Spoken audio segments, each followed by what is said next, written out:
Dear 11th class medical students, and today in your botany we are going to discuss about the role of macro and micronutrients.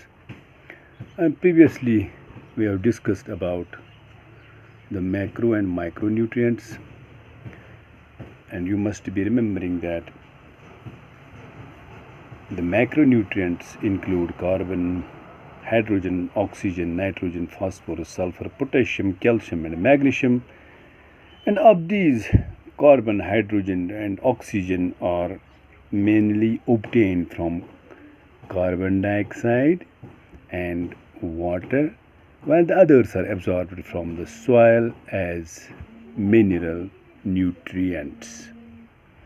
And the micronutrients, which are also known as the trace elements and are needed by the plants in very small amounts, less than 10 micromole per kg of dry matter. And these include iron, magnesium, copper, molybdenum, zinc, boron, chlorine, and nickel. And now, today we will discuss about the role of macro and micro elements or the nutrients.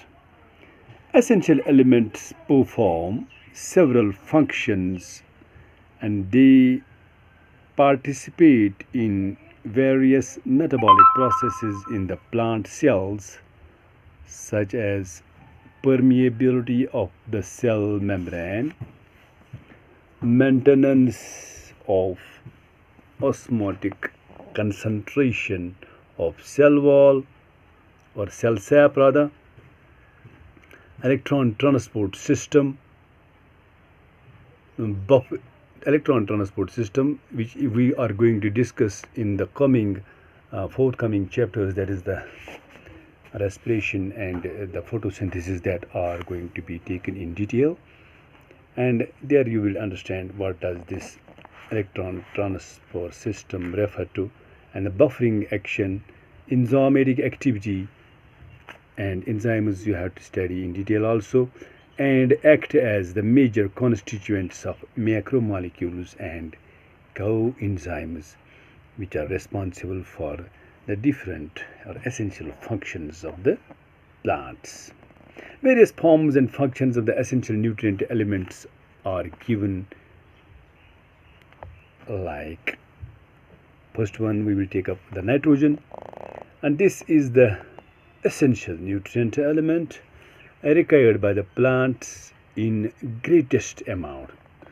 The most abundant or the most in terms of the quantity required, the element required by the plants is the nitrogen, and it's absorbed mainly as nitrate, NO3 negative ion, though some are also taken up as NO2 negative or NH4, that is ammonium NH4 positive ion, absorbed by the roots from the soil.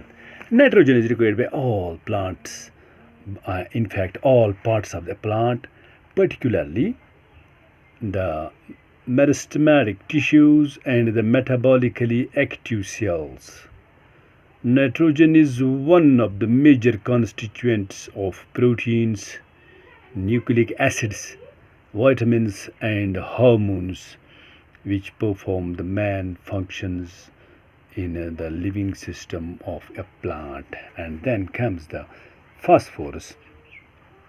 Phosphorus is absorbed by the plants from the soil, like nitrogen, in the form of phosphate ions, either as H2PO4 negative or HPO3 negative, O4 3 negative ion.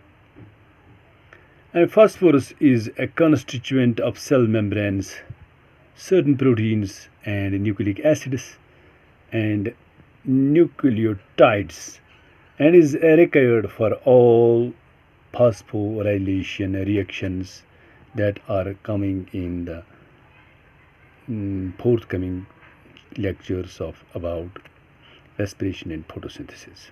And then the potassium, it is absorbed as potassium ion, K positive, In plants, this is required in more abundant quantities in the meristematic tissues, buds, leaves, and root tips.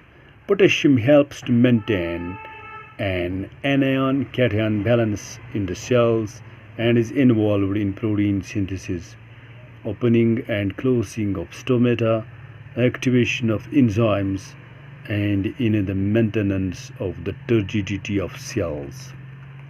Then the calcium. Plants absorb calcium from the soil in the form of calcium ions, Ca2+, and calcium is required by the meristematic and differentiating tissues during cell division.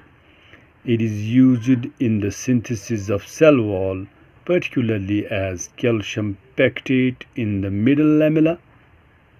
It is also needed during the formation of mitotic spindle during the cell division, and it accumulates in older leaves.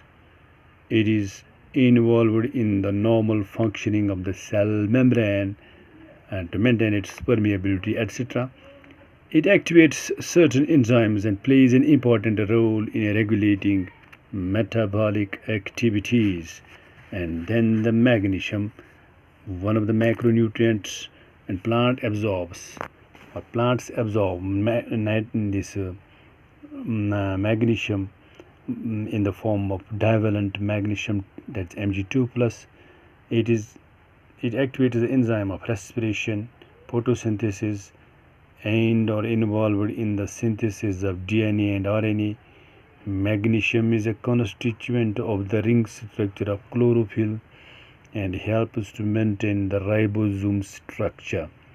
These are the cellular organelles where magnesium is required in maintaining their structure.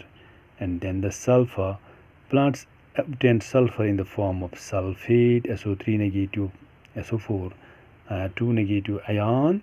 Sulfur is present in two amino acids, cysteine and methionine, and in the main constituent of several coenzymes, vitamins, thiamine, biotin, coenzyme A, and ferredoxin. And then comes the importance of or the role of the micronutrients, which we will inshallah discuss in the next class. Thanks. Have a nice day.